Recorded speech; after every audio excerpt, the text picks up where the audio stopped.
9 мая я прочту вам стихотворение Николая Марихина «Последнее письмо».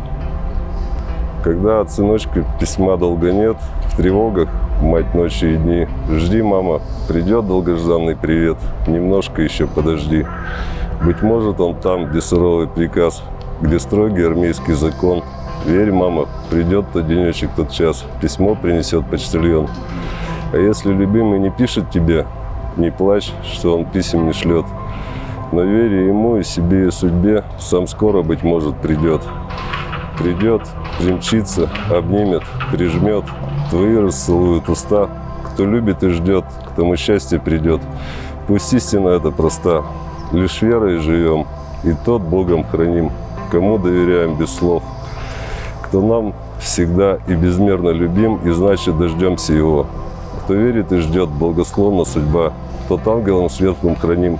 Пусть каждый из нас любит, любит всегда, и каждый пусть будет любим.